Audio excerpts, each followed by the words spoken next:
Happy new moon, new beginning, new cycle. Happy darkness of the womb, new moon.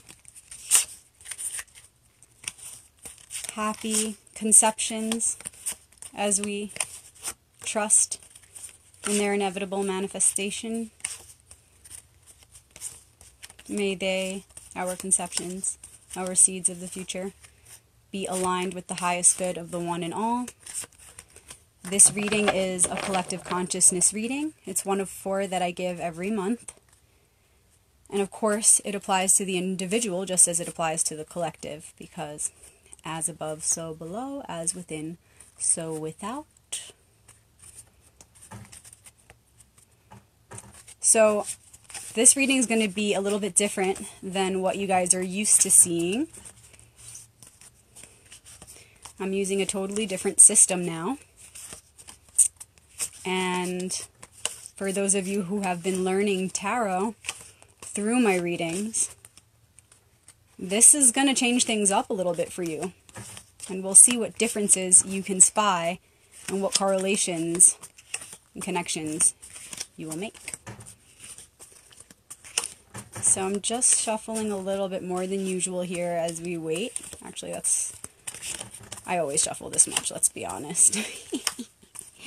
But yeah, we're going to break this deck in here together for this new moon reading. So, whatever intentions you have for this cycle, look at them, bring them up. Whatever things you want to leave behind, bring those up. Think about the last cycle. Think about what you want to do here now in reflection of all that you've learned from the last cycle. And then, when you feel ready, let it go to create a space for the answers to the questions we're about to ask to come in. So once we ask the questions, we will release and create the space for the answers to come in. How will they come in? In the form of the faces of the one, the archetypes of the one. Okay, so when you're ready, let everything go. Breathe in and exhale everything out to create a space. Then when you're ready, after you do that, after you create that space, send your energy to this deck. And I'll hold it up so that you can do that with more clarity.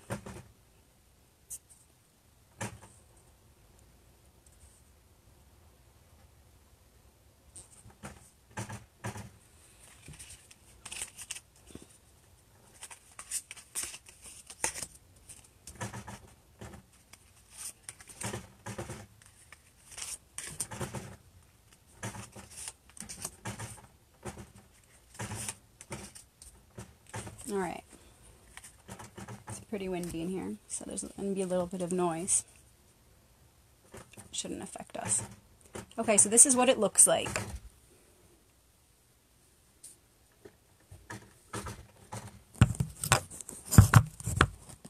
Okay.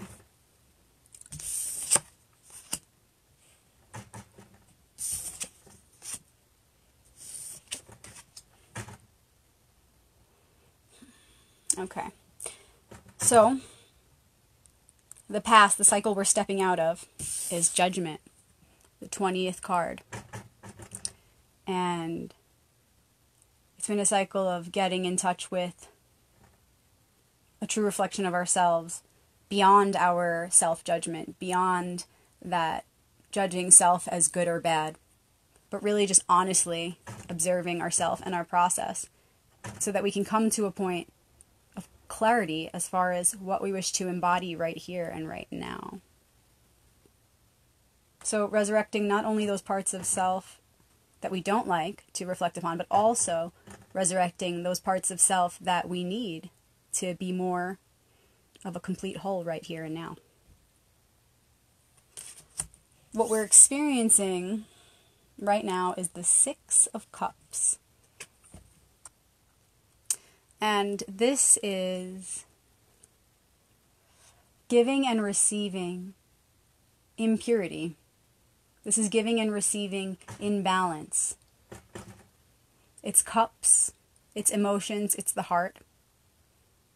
It's the 6, so it's the union of 2 completions, 2 cycles of 3. So it's 2 complete hearts coming together to share the emotions that they're experiencing right now.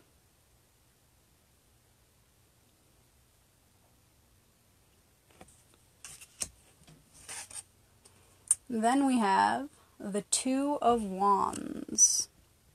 This is opportunities. We're stepping into a future where we're going to really have to weigh the opportunities that surround us. And this is before we begin to take action. So right now, everything that we're doing in our relationships and bringing our wholeness and our fullness into our relationships so that we can have a more whole and full reflection.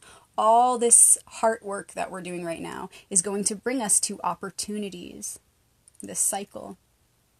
The cycle is going to be about doing all of the inner work so that we manifest on the outer realm, opportunities in reflection of all that we've just learned. And before we access those opportunities, there's going to be a point, probably toward the end of this 1 month cycle here, where we pause and reflect and really see which opportunities are going to be the ones that we really want to try out, because either way, we can go any path we choose. We can project ourselves into the future of any path, knowing and trusting that we are the ones that are going to create that journey, that path. But picking the path that feels beyond rationalizing, the paths or any one path. It's a feeling beyond the logic. It's a knowing which way to go. This is going to be a lot of what we're experiencing toward the end of the cycle. And know that whatever path we choose, whatever opportunity we say yes to, along that way will be opportunities for us to prove to self that we really did the work that we needed to do, which brought us to those very opportunities. Really proving to ourselves that we've solidified a certain consciousness that we've worked to integrate into our program. And it's wands, so it's fire, it's spirit. So these opportunities, ultimately, we must remember, are for our soul's growth. That involves not just the individual, but the whole. So when we come to this point of examining which opportunities are being presented to us, it's really important that we remember we can pick any of them. We can pick any of them. The same lessons will manifest because it's spirit, it's fire. What needs to be learned cannot be escaped. So ultimately, it's choosing through feeling, through the heart, which path should I go? Which path should I walk? Which path should I surrender to? Knowing that whichever one I take, those lessons for my soul's growth are going to pop up. And it's going to involve the previous cycle so that I may prove to myself in this physical world, on this physical plane, that I really work to integrate the positive wisdom of that archetypal energy, which is this, again, because this is what we've been currently experiencing. We've been experiencing meeting our relationships in more of a whole way. And if we didn't access the positive side of this archetypal energy over the last few weeks, what it would look like is giving and receiving in ways that are not necessarily for the highest good, in ways that are not necessarily the purest, ways that maybe we thought were pure and fair, but they weren't.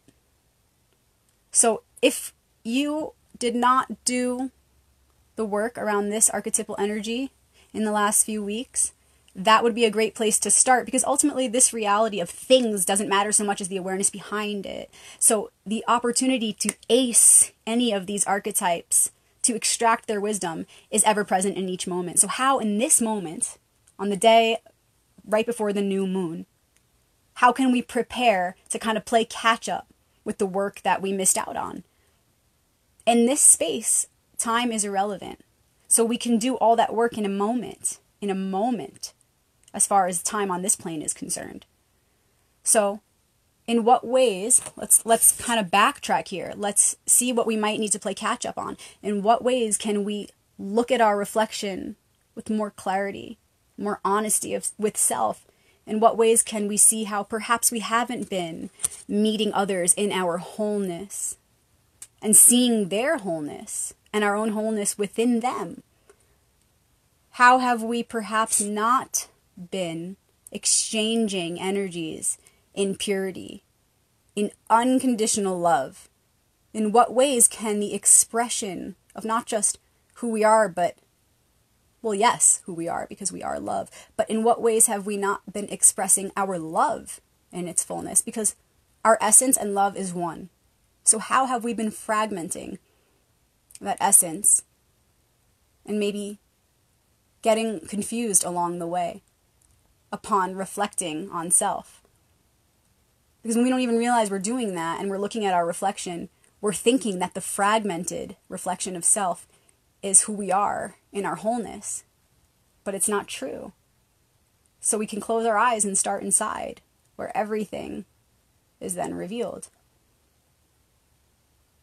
And instead of just getting stuck on those ways that maybe we haven't been ourselves in our fullest authenticity or in our fullest expression of love, and instead of getting confused, trying to figure out and rationalize, where is it that I haven't been? Because I'm having trouble seeing. Instead of doing that, getting stuck there, we can instead see its opposite.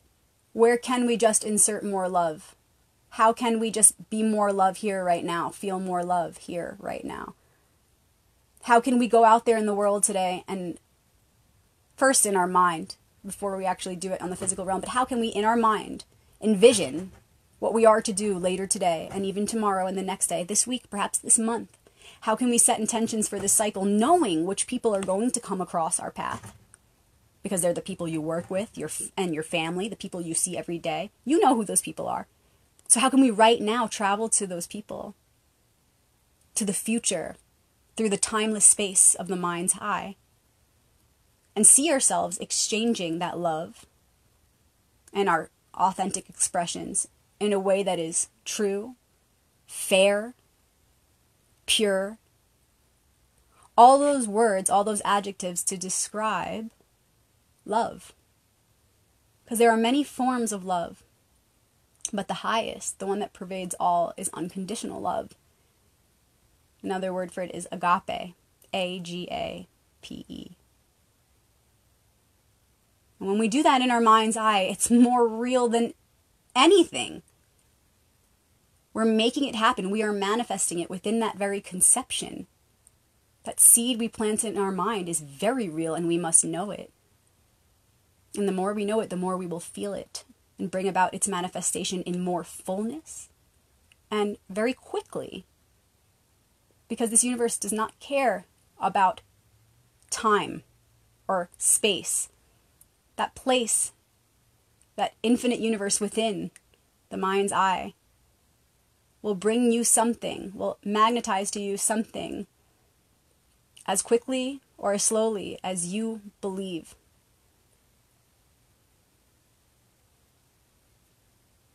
So how can we do that in our mind's eye before we move ahead? And in that space, we can really catch up.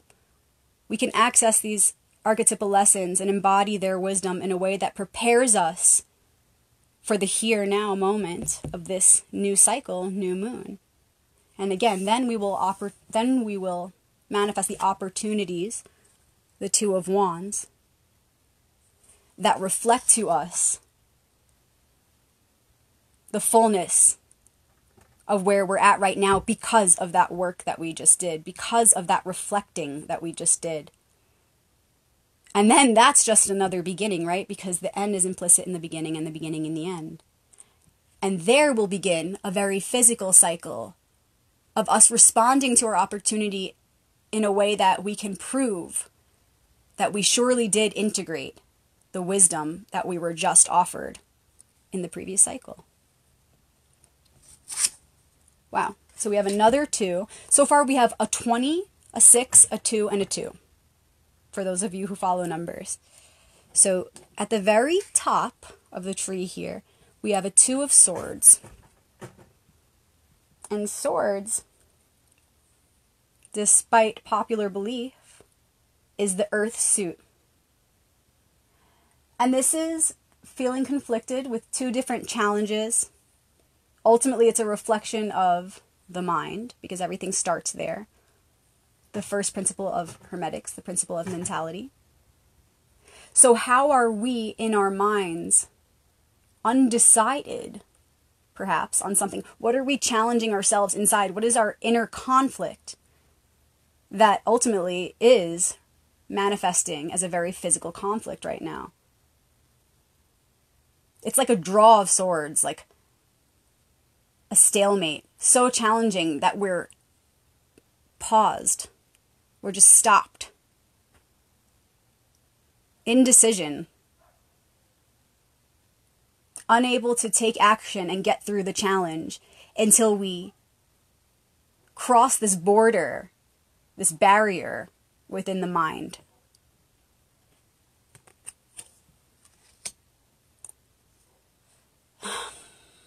Okay, and the challenge and gift, which becomes the bridge to that future of open sesame, of the barrier of the mind, is the Three of Coins. Coins is air, believe it or not. So the Three of Coins, and this is all about work and redemption, making up for those things that we missed out on or missed the mark, or ultimately, remember, time is not an issue here. It's not an issue. So all those archetypal lessons that were offered to us in the previous cycle that we did not access, like I just said, it was already foreshadowed in the beginning. It doesn't matter.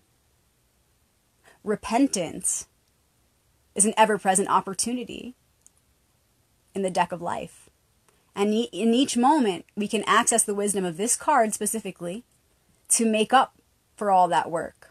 Because coins, which looks on the outside to be of an earthly energy, this earth plane, it's actually the mind, air, because only when we are abundant there, in a way that is true, will we then manifest abundance on the physical. So that's why coins are really the air.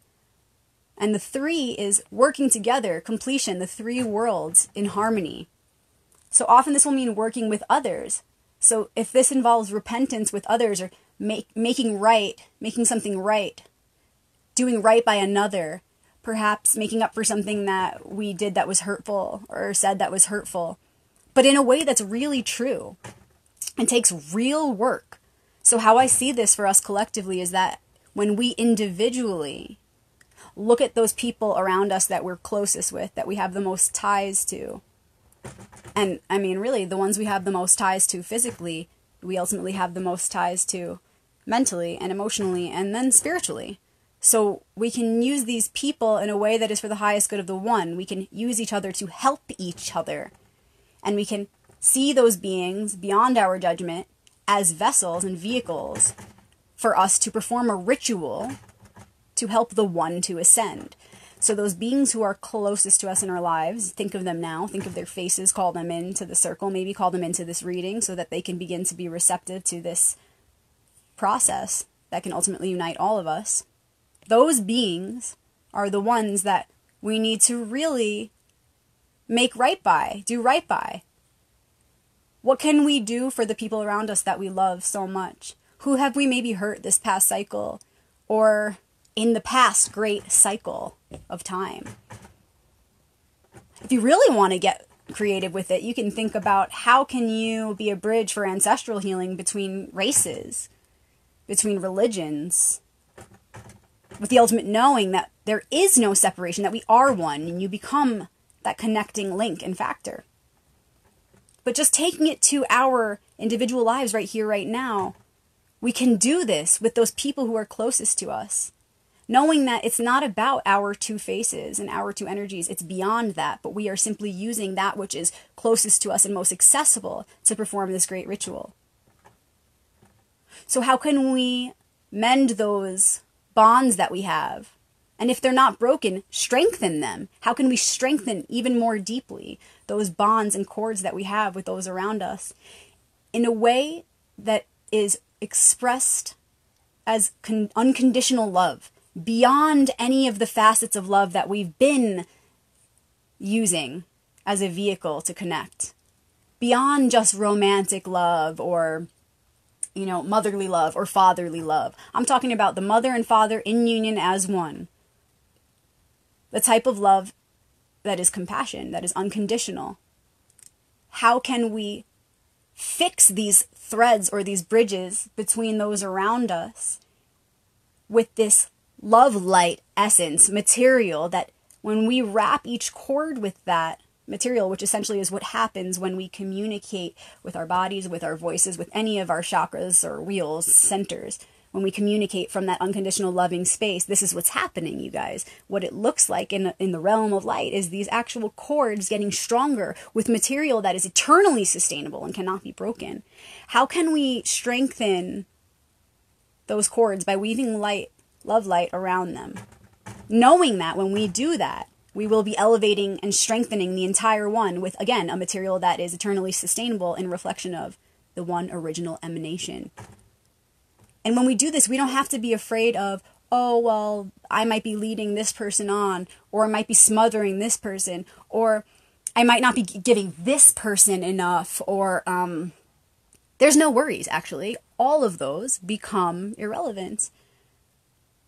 All of those we can just toss aside. Those fears, those doubts, all of it is washed away in the waters of unconditional love.